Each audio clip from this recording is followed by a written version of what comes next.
And hello, what's up mga kaibigan? My name is Bert Portea and welcome na naman po tayo dito sa ating bagong format na programa dito sa ating kwentuhan with Bert Portea sa Dasma Kalubayan. So makapapansin nyo, meron na po tayong PowerPoint presentation para po sa mga hindi lang ako yung lagi nyong nakikita, kundi may mga visual na po tayong mga kaganapan dito sa ating channel. Kaya kung ikaw ay naligaw lamang sa aking mga videos at kung bago ka lamang dito ay huwag mo na kalimutang mag-subscribe.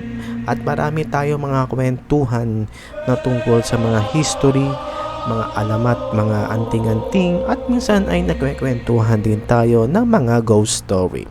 So by the way, ako pala si Bert Portea at ito pala ang Dasma Kalubayan.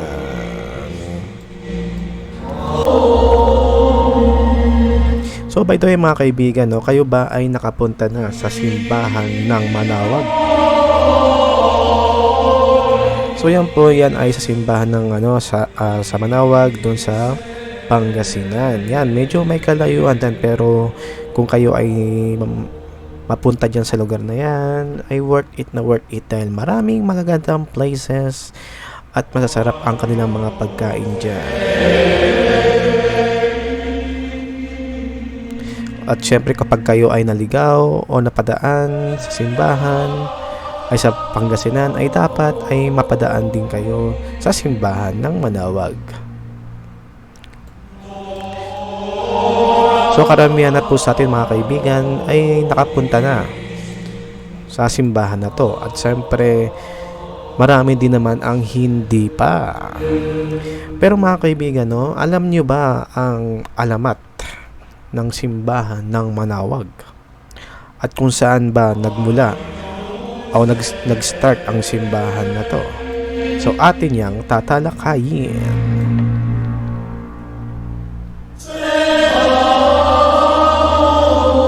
So bago muna yan mga kaibigan, bago nating pagkwentuhan itong alamat ng simbahan ng Manawag ay shoutout muna tayo, yan may mga visuals na. Shoutout muna tayo kila Jutes Angeles, sir. Yan. Kay Levis Chess, kay Nicole Cabayaw, Leonard Talingting, Ligaya Gonzales, at Rose Aleligay. Yan po, sila po ang mga madalas na mga viewers and listeners po dito sa Dasma Kalubayan. Kaya kung gusto nyo na ma-shoutout ang inyong mga pangalan dito ay lagi akong updated at mailalagay na kayo dito sa shoutout section.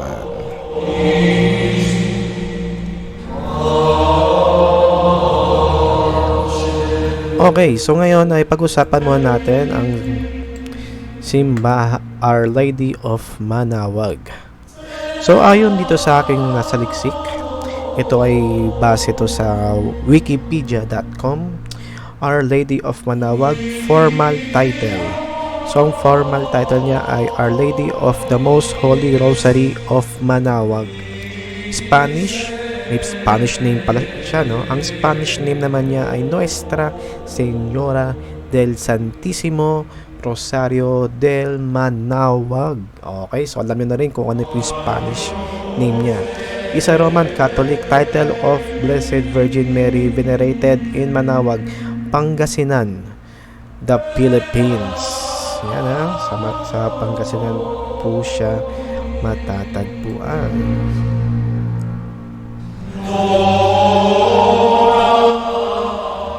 So bukod sa Manawag Church, ang pinaka-formal name niya ay Our Lady of the Most Holy Rosary of Manawag.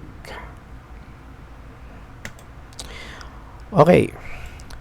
Our Lady of Manawag, the ivory and silver image which bear its titles dates from the 16th century and it's presently enshrined with the minor basilica of Our Lady of the Most Holy Rosary of Manawag.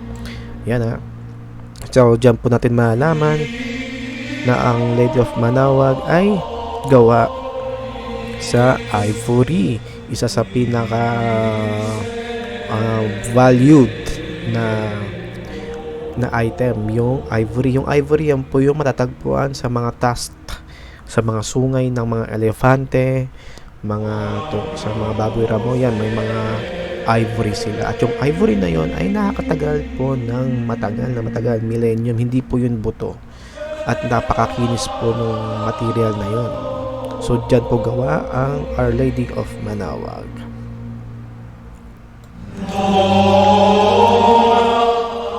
Mga kaibigan, pag sinabing Our Lady of Manaoag, dyan din po ang pinakamagandang place for the blessing kapag kayo po ay mga bagong kotse.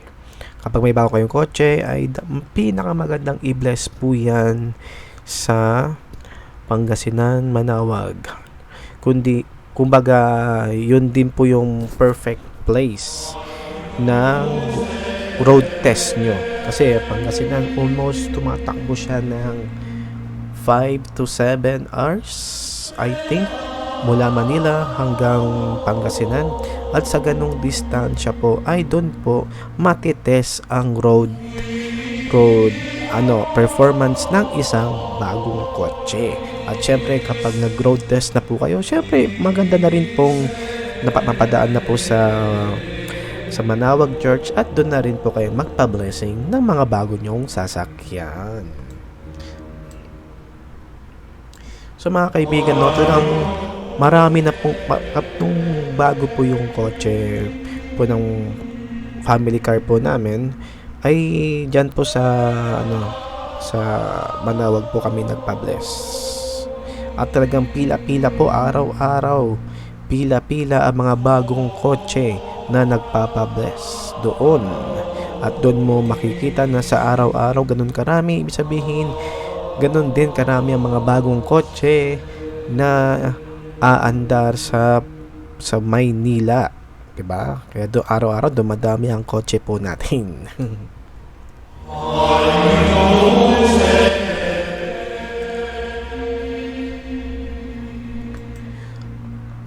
Mga kaibigan, sa mga hindi po nakakaalam, ito na po yung mismong alamat ng Church of Manaoag. Well, ayon sa isang alamat, nagsimula ito sa isang magsasaka. Okay? Sa isang magsasaka na medyo padapit hapon na yon. Padapit hapon na medyo nag-aagaw na ang liwanag at dilim. Okay? So ngayon siya ay naglalakad pa uwi sa kanilang tahanan. So habang siya ay umuwi at kailangan niyang madaanan ng masukal na gubat, okay? Ay biglang may tumatawag sa kanya. May sumisid-sid sa kanya, may tumatawag sa kanyang pangalan. At nagtataka siya kung bakit siya kilala nito. So ngayon, hinanap niya ang misteryosong boses ng babae. Isang misteryosong boses na napakalamig kung papakinggan daw. Siyempre, ang pinaka natural na reaction natin ay matatakot tayo. Pero itong magsasaka na to ay hinanap niya mismo kung saan nanggagaling ang tinig. Ang tinig na tumatawag sa kanyang pangalan. At sa kanyang paghahanap ay doon niya nakita ang isang napakagandang babae na nababalutan ng belo. At siya ay lumiliwanag na may halong ginto ang buong paligid. Meron itong krus sa leeg at may bit-bit na sanggol.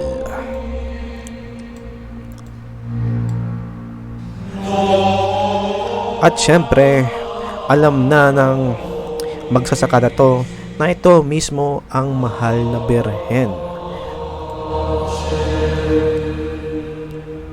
At dahil dito, sinabi ng mahal na birhen sa magsasaka na sa mismong lugar na yon ay kailangan magpatayo ng simbahan. At doon ay binanggit din niya ang mga mangyayari sa hinaharap.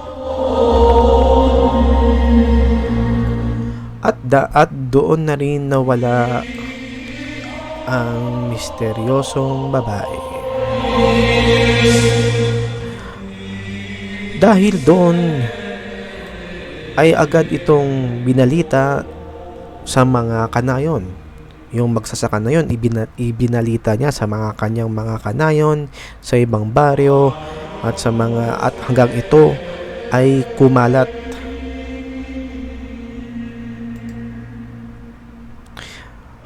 Okay?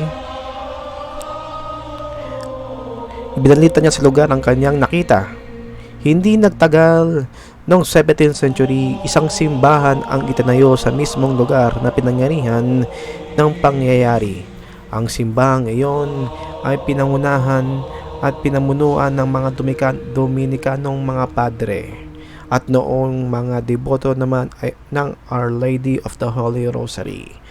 At ang lugar na iyon ay pinangalan ng Manawag mula sa salitang tawag. Yan ang mga kaibigan, na ang Manawag ay galing sa salitang tawag, kasi doon yung nanggaling sa magsasaka na tinatawag siya. Okay, ngayon kilala ang nagpakita sa burol na iyon bilang Our Lady of Manawag, the Lady Who Calls. Ang makasaysayang operasyon na iyon ay kumalat sa buong bayan. Mabilis ang pagkalat ng balita na animoy epidemyang kumalat sa karatig bayan, na ngayon ay malayong lugar na nakarating ang magagandang balita. So ibig sabihin pala nun ay the Lady Who Calls, ang birheng tumatawag. Yun pala ang ibig sabihin nun. Manawag galing sa salitang tawag. Yan po. Yan naman po mga kaibigan, na isa sa mga unang mga milagrong naganap sa simbahan ng Manawag. At nung ipinatayo ang simbahan na yon noong 17th century, 17th siglo, napakatagal na po nun, ay gawa po ang simbahan ng Manawag sa hindi yon semento at hindi po gawa sa bato. Unang-unang ginawa po yon sa pahid ng niyog. So parang kubo, gawa yun sa kubo. At nung mga panahon na yon, ay ang mga katutubo ay mga kalaban ng mga Kristiyano, dahil ayaw nila, ito yung mga transition stage kung saan pinapalaganap ng mga Espanyol ang Kristyanismo, pero yung mga ibang katutubo ay ayaw nilang magpasakop o ayaw nilang magpa-bentisyon sa mga pari. So ngayon ang mga katutubo na to ay nagbigay ng gera laban sa mga Catholic. Kaya isang araw, sa galit ng mga katutubo, ay nilusob nila ang bayan, kung saan nandoon ang simbahan ng Manawag nang gawa pa lang noon sa pawid. Gawa pa lang yon sa kubo pa lang siya yon. At sa takot ng mga taong bayan na nilusob sila ng mga katutubo, ay nagsipuntahan po ang mga taong bayan sa simbahan na yon. Nagawa pa lamang yon sa kubo. At nung nalaman yun ng mga katutubo, ay sinilaban yung simbahan at nagpakawala sila ng mga sibak na may mga apoy. Pero ang himalang nangyari dito mga kaibigan ay himalang hindi nasunog o hindi po natuloy ang pagsunog sa simbahan na gawa pa lang noon sa pawid. Yun po ang isang himalang nangyari. Sabihin ay pinoproteksyon ng Lady of Manawag ang mga taong bayan. At nung 17th century din naman, ang isang hindi malilimutang kasaysayan ng simbahan ng Manawag, na noon ay nagkaroon ng malaking sunog. Nagkaroon po ng malaking sunog po sa buong bayan. Maraming mga bahay, mga kubo ang nasunog. At isa na rin po dito ang naapektuhan ang simbahan. At nung nasusunog po ang buong simbahan, ay may isang pari po ang nakakita sa buong Manawag na niligtas niya po ito, mga kaibigan, no? Niligtas niya po ito. So, ang ginawa niya ay pumunta siya sa altar at binuhat niya mismo ang Lady of Manawag, yung poong ng Manawag. At binuhat niya to po at inilabas sa simbahan. So, paglabas niya sa simbahan, ay doon nanalangin ang mga tao sa kanya. Dahil karamihan sa mga tao na to ay nawalan na ng mga bahay, mga tahanan. Kaya sumamba sila. At nung natapos na ang apoy, mga kaibigan, nung matapos na ang apoy, ay nang ibabalik na ang buong Manawag sa altar, sa pinagtayuan ng altar na to, ay laking gulat nila, mga kaibigan. Dahil kailangan pala ng 10 kalalakihan. Kailangan po ng 10 kalalakihan para mabuhat po at maibalik ang buong Manawag sa loob. So ngayon katakataka po kung paano yun nabuhat ng isang pari palabas para mailigtas yun, 'di ba? Isang pari. Tapos nung ibinalik po nila, 10 taong lalaki ang kailangan pang magbuhat-buhat para dun. Isang himala na naman po ang nangyaring yun. At yun ang nangyaring hindi nila malilimutan. At dito na napagtanto na mismo nagmimilagro ang Lady of Manawag. Okay, ang kapistahan naman niya, simula noon ay marami ng mga deboto ang pumupunta sa Pangasinan para magtalay ng dasal at panalangin. The primary feast of Our Lady of Manawag is at 3rd Wednesday of Easter. The peak of the pilgrimage are during the Lenten of the Easter season, the month of May, and the month of October, the month of the Holy Rosary, where Universal Feast Day of Our Lady of Holy Rosary is celebrated every first Sunday of October. Okay? There is a procession after noon mass of this occasion. Ay na may mga procession siya. Isip ito, mga kaibigan, ang the Universal Feast, ang lahat ng kapistahan ng Manawag ay may celebrate to tuwing first Sunday ng Oktubre. Sa kung gusto nyong pumunta kung Oktubre at malapit ng first Sunday, ay pwede kayong dayuhin ang Manawag.